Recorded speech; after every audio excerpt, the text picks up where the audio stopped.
দেশটা চলছে, মবের ভয়ে সবাই কাঁটা হয়ে আছে, সেখানে সাংবাদিকরা প্রশ্ন করার সাহস করেন কি করে? বাংলাদেশের সংস্কৃতি উপদেষ্টা মোস্তফা সরোয়ার ফারুকীর সংবাদ সম্মেলনে গিয়ে প্রশ্ন করার সাহস করায় ৩ সাংবাদিককে চাকরিচ্যুত করতে হয়েছে ৩ টেলিভিশনের। কারণ এই অন্তর্বর্তীকালীন সরকার আগে যেমন হাসনাতকে পাঠিয়ে সময় টিভিতে চাকরিচ্যুত করার ব্যবস্থা করেছিলেন, কিংবা টেলিভিশনে পেটোয়া বাহিনী পাঠিয়ে ভাঙচুর করে, মব পাঠিয়ে সারা অফিস তছনছ করে এক একটি অফিসের সাংবাদিকদের পরিবর্তন করেছেন, যার ফলশ্রুতিতে ডিসেম্বর মাসে পত্রিকাগুলোই এত সেন্সরশিপ আর চাপের মধ্যে, ভয়ের মধ্যেও লিখেছে যে অন্তত 150 সাংবাদিককে চাকরিচ্যুত করা হয়েছিল শুধুমাত্র ডিসেম্বর পর্যন্ত। এখন মোস্তফা সরোয়ার ফারুকীকে প্রশ্ন করার অপরাধে এক নতুন মব বাহিনীর উদ্ভব হতে দেখা গেছে।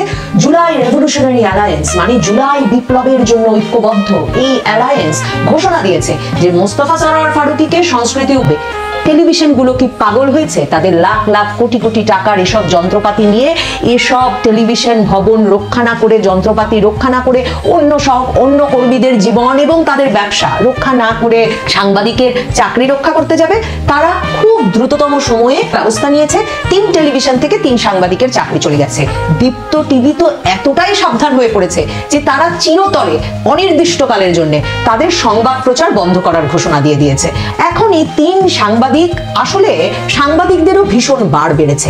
মোস্তফা সরোয়ার ফারুকী আমরা জানি যে তিনি যুক্তিসঙ্গত কারণে অত্যন্ত বেশি ফ্যাসিবাদ বিরোধী এই অন্তর্বর্তীকালীন সরকারের উপদেষ্টাদের মধ্যেও। এখন তার এই ফ্যাসিবাদ বিরোধী চরিত্র আসলে ধরে রাখতে হচ্ছে যেই কারণে যে তার স্ত্রী নুসরাত ইমরোজ তৃষা, তিনি মুজিব সিনেমায় বঙ্গবন্ধুর বায়োপিকে বঙ্গবন্ধুর স্ত্রীর চরিত্রে অভিনয় করেছিলেন। এখন সেই স্ত্রীর স্বামী কিনা হয়ে বসেছে এই বিপ্লবী সরকারের, ফ্যাসিবাদ বিরোধী সরকারের সংস্কৃতি উপদেষ্টা।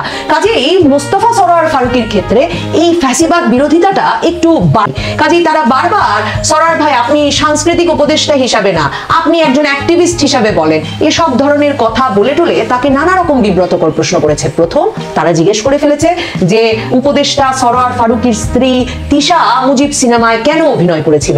হয়তো তারা জিজ্ঞেস করতে চেয়েছিল যে মুজিব সিনেমায় স্ত্রী অভিনয় করার পরেও আজ আপনি উপদেষ্টা কি করে হলেন, কিন্তু তারা জিজ্ঞেস করেছে এভাবে যে মুজিব সিনেমায় কেন অভিনয় করেছেন। তখন মোস্তফা সরোয়ার ফারুকী অত্যন্ত প্রগতিশীল পুরুষ, তিনি বলেছেন যে তারা দুজনের পেশাগত সিদ্ধান্ত আলাদা আলাদা ভাবে নেন। কাজেই মন্ত্রীর বউ মানে উপদেষ্টার স্ত্রী নুসরাত ইমরোজ তৃষা কেন মুজিব সিনেমায় কোন অবস্থায় অভিনয় করেছিলেন তা তিনি জানেন না, সেটা সাংবাদিকেরা যেন তাকেই প্রশ্ন করে। বুঝতেই পারছেন তখন থেকেই সংবাদ সম্মেলনটার তাপমাত্রা বাড়তে থাকে। এরপর মোস্তফা সরোয়ার ফারুকীকে বোকা সাংবাদিকেরা জিজ্ঞেস করে বসেন যে নববর্ষের শোভাযাত্রায় হাসিনার মোটিভ বানানোর, শেখ হাসিনার মোটিভ বানানোর কোনো প্রয়োজন ছিল কিনা। তো তখন তিনি বলেন কেন, থিমই তো ছিল ফ্যাসিবাদ বিরোধিতা, এবং যেই ব্যক্তি 1400 লোক মেরে ফেলেছে তার মোটিভ বানাতে অসুবিধা কি। তো তখন সাংবাদিক প্রশ্ন করে বসেন তার চোখের সামনে নাকি ঘটেছে যে 1400 ব্যক্তিকে শেখ হাসিনা মেরে ফেলেছেন, এবং তিনি বলেন জাতিসংঘের প্রতিবেদনে এই কথা বলা আছে। এই অবস্থায় মনে করিয়ে না দিলেই নয় যে জাতিসংঘ প্রতিবেদনে পরিষ্কার বলা আছে এই 1400 জনের মৃত্যু হয়েছে 1 জুলাই থেকে 15 আগস্ট পর্যন্ত।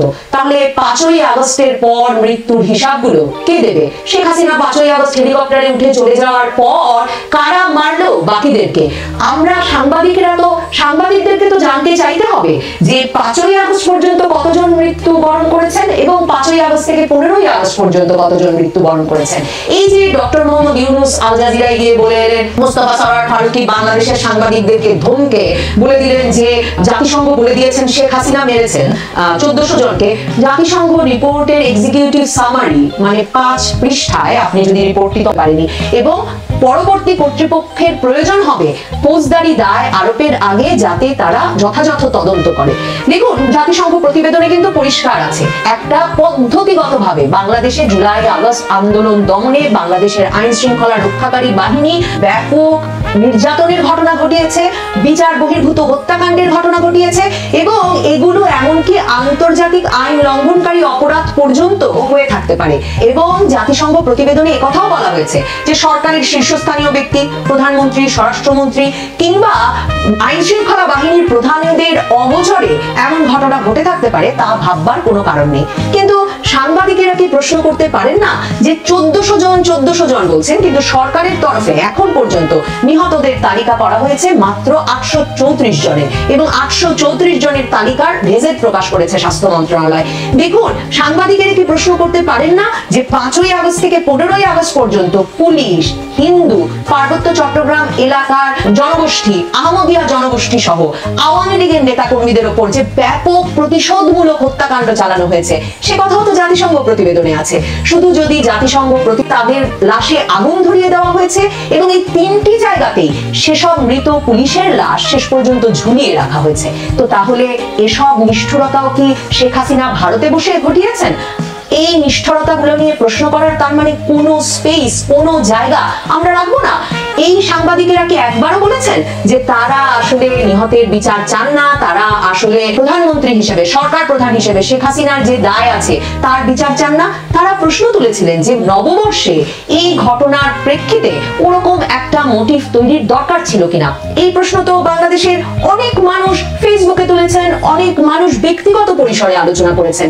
এবারের আনন্দ শোভাযাত্রা, মঙ্গল শোভাযাত্রার তো নাম বদলে ফেলেছেন ফ্যাসিবাদ বিরোধী সরোয়ার ফারুকী, এবারের আনন্দ শোভাযাত্রার মতো সরকার নিয়ন্ত্রিত এবং নিরানন্দ আনন্দ শোভাযাত্রা আগে হয়েছে কিনা এমন প্রশ্ন তো অনেকে তুলেছেন। তো ধরেই নিলাম তারা সকলে দোষর, কিন্তু মোস্তফা আওয়ামী লীগ আমলে তিনি যে বিরাট শোরগোল তুললেন, একবার সেন্সর বোর্ড তার শনিবারের বিকেল নামক চলচ্চিত্রটি আটকে দেওয়ার পর, যে চলচ্চিত্রটিতে তিনি হোলি আর্টিজান হামলায় মানে ইসলামী জঙ্গিবাদের যে সমস্যা তা তুলে ধরেছেন, এবং তার ফলে প্রথমবার দেখে সেন্সর বোর্ড মনে করেছিল যে এই চলচ্চিত্রটি স্পর্শকাতর হতে পারে প্রদর্শনের জন্য বাংলাদেশে।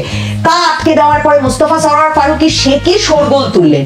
এরপর আওয়ামী লীগ আমলে সেই সেন্সর কিন্তু উঠে গিয়েছিল।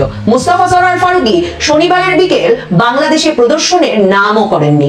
এবার 5ই আগস্টের পর তিনি উপদেষ্টা বনে গেছেন, কিন্তু এখনো তার সেই ইসলামী জঙ্গিবাদ বিরোধী হোলি আর্টিজান হামলার ঘটনার উপর নির্মিত চলচ্চিত্র শনিবারের বিকেল দেখবার সৌভাগ্য হয়নি বাংলাদেশের দর্শকদের। ভাগ্যিস এই বিব্রতকর প্রশ্নটি করে বসেননি বাংলাদেশের কোনো সাংবাদিক। মোস্তফা সরোয়ার ফারুকী এখন ফ্যাসিবাদের বিরুদ্ধে সংগ্রামে আছেন, মাঝখান দিয়ে